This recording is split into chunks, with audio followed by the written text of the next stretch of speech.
Hello, my little love. Did you have a good day today? I hope something made you smile. Now take a slow breath, relax your shoulders, and let your mind get soft and quiet. It's time for a gentle bedtime story. Once upon a time, in a valley where the grass grew soft and green, there lived a young shepherd boy. His name was Peter, and every morning he would walk up the gentle hills with his flock of sheep. The sheep were fluffy and white, like little clouds that had fallen from the sky to rest on the meadow. Peter loved his sheep very much. He knew each one by name. There was Woolly, who always walked slowly and liked to stop and smell the wildflowers. There was Dotty, who had a small gray spot on her ear. And there was Little Belle, the smallest sheep, who wore a tiny bell around her neck that made the softest tinkling sound when she walked. Every day, Peter would sit on the hillside under the wide blue sky and watch his sheep graze peacefully. The sun would warm his face, and the breeze would brush through his hair like gentle fingers. Sometimes he would lie back in the grass and watch the clouds drift by, soft and white and slow. He would imagine them turning into dragons and castles and sailing ships, floating through the endless sky. The village below was small and quiet. Smoke rose from the chimneys in thin, lazy streams. Peter could see the baker's house, where warm bread was made each morning. He could see the mill by the stream, its wheel turning slowly, slowly, around and around. And he could see his own little house, where his mother would be hanging laundry in the garden, the white sheets fluttering like friendly ghosts in the breeze. Peter's job was important. He needed to keep the sheep safe and make sure none of them wandered too far. Most days were peaceful and easy. The sheep would eat the sweet grass, and Peter would practice making whistles from hollow reeds. Or he would weave little crowns from dandelions and place them on Little Belle's head. But sometimes, Peter felt lonely up on the hill. The other children were down in the village, playing games and laughing together. He would watch them from far away and wish he could join them. He wished someone would come up the hill to visit him and sit beside him in the warm grass. One afternoon, as the sun began to sink lower in the sky and turn the clouds a soft peachy pink, Peter had an idea. It wasn't a good idea, but he was young and didn't understand yet. He thought to himself, if there was danger, the villagers would come running up the hill to help. And then he wouldn't be lonely anymore. So Peter stood up, put his hands around his mouth, and called out in a loud voice, "Wolf! Wolf! A wolf is coming!" His voice echoed down the hillside and reached the village below. Down in the village, people heard his cry. The baker set down his loaves. The miller stopped his wheel. Peter's mother dropped her basket of washing. And all together, they came running up the hill as fast as they could. Their feet pounded on the dirt path, and their hearts beat with worry. They were thinking only of Peter and the sheep, hoping they would not be too late. When they reached the top of the hill, breathing hard and looking all around, they saw Peter sitting in the grass, smiling. The sheep were grazing peacefully, nibbling the clover and dandelions. There was no wolf anywhere. "Where is the wolf?" asked the baker, his face red from running. Peter laughed. "There is no wolf," he said. "I was only playing." The villagers looked at each other. They were tired from running. They had left their work behind. But they were also relieved that Peter and the sheep were safe. They shook their heads gently and walked back down the hill, returning to their bread and their wheels and their laundry. Peter felt happy for a little while. People had come to see him. He hadn't been alone. But as the afternoon grew quieter and the shadows grew longer, he began to feel lonely again. A few days passed. The sun rose and set. The sheep grazed. The clouds drifted. And once more, Peter felt the loneliness creeping into his heart like a soft, sad fog. So once again, he called out, "Wolf! Wolf! A wolf is coming!" And once again, the villagers came running. The baker left his oven. The miller left his grain. Peter's mother left her garden. They hurried up the hill, their breath coming fast, their faces full of concern. But when they arrived, they found Peter laughing in the grass, and the sheep all safe and sound, chewing their grass without a care in the world. "Peter," said his mother gently, kneeling down beside him. "Why did you call for help when there was no danger?" "I wanted you to visit me," Peter said, though his voice was smaller now. The villagers sighed.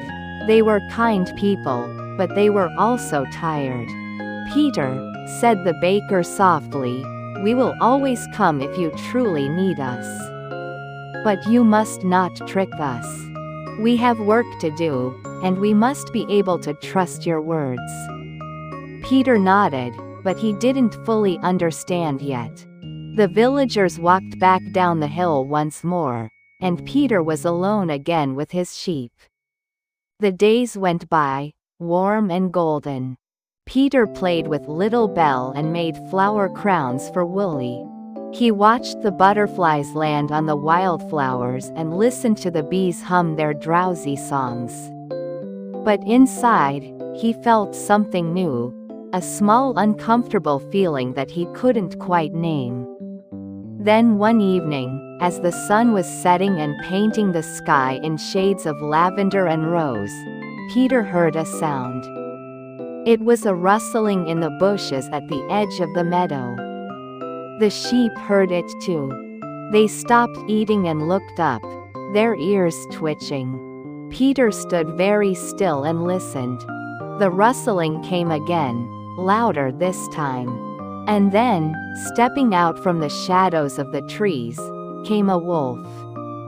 It wasn't a big, scary wolf like in other stories.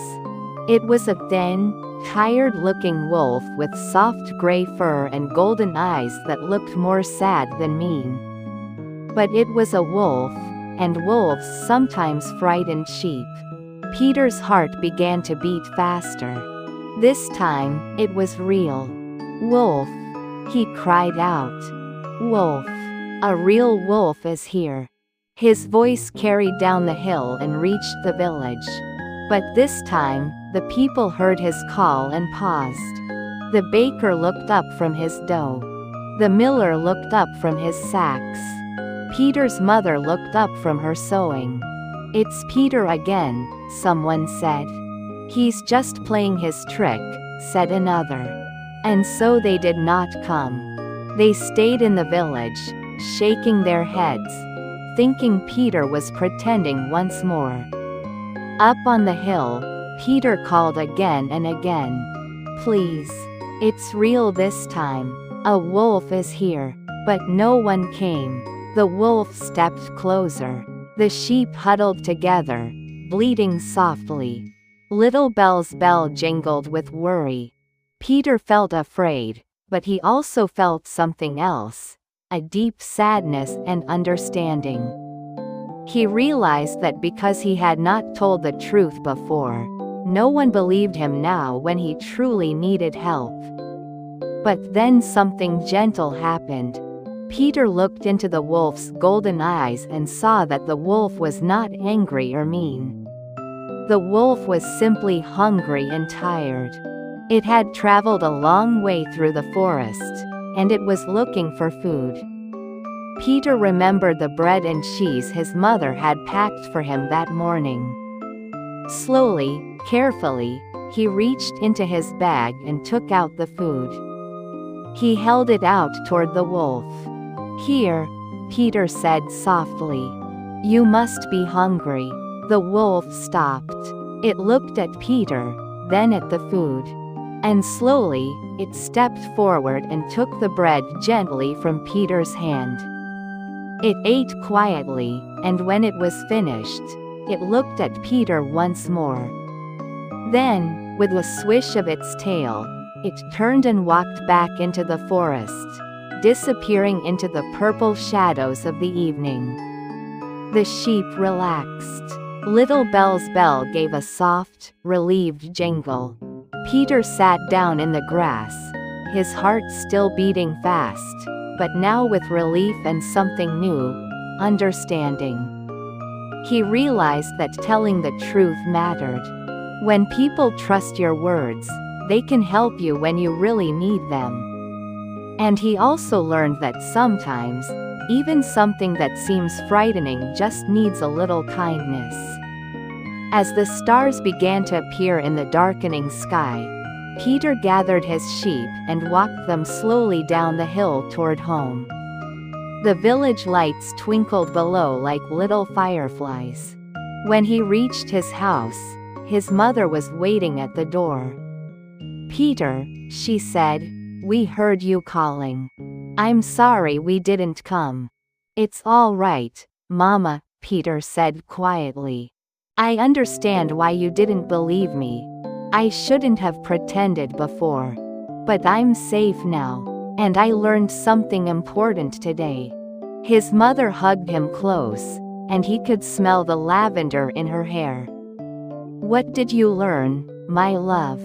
"I learned that words are important," Peter said.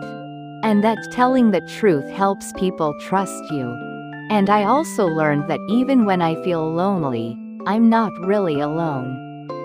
You're always here, and the village is always here, and even the sheep are my friends." His mother smiled and kissed his forehead. "You're a wise boy, Peter. And you're growing up." That night, Peter ate his supper by the warm fire. He had vegetable stew and soft bread with butter. After supper, he went to his small bed, where a quilt his grandmother had made lay folded at the foot.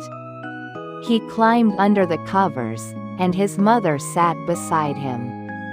"Will you still be a shepherd?" she asked gently. "Yes," Peter said, "but I'll be a better one now. I'll take care of the sheep, and I'll tell the truth, and I'll be kind to all the creatures I meet, even the ones that seem scary at first." His mother stroked his hair. "I'm proud of you, Peter." Outside, the night was soft and full of stars. An owl hooted gently from the old oak tree. The sheep were safe in their pen, sleeping close together, their wool warm and soft.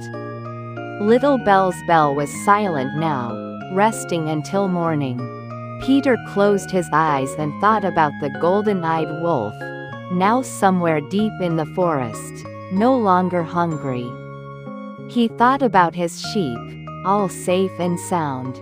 He thought about the village below, full of people who cared about him. And as he drifted toward sleep, he felt something warm and peaceful settle over him like a blanket made of starlight. He knew that tomorrow would be a new day. He would wake up and walk his sheep up the gentle hill again. He would sit in the soft grass under the wide sky. And if ever there was real danger, he would call for help, and this time, people would believe him, because he had learned to use his words with care and truth. The wind whispered through the trees outside his window. Somewhere far away, a stream babbled over smooth stones. The world was soft and safe and full of quiet magic. And Peter, the shepherd boy who had learned about truth and kindness, slept deeply and dreamed of meadows and clouds and little sheep with bells that chimed like lullabies. You did well today, my little love. Now let your eyes grow heavy, and let the night wrap around you like a soft blanket. Sleep well, sweet dreams, and rest deeply.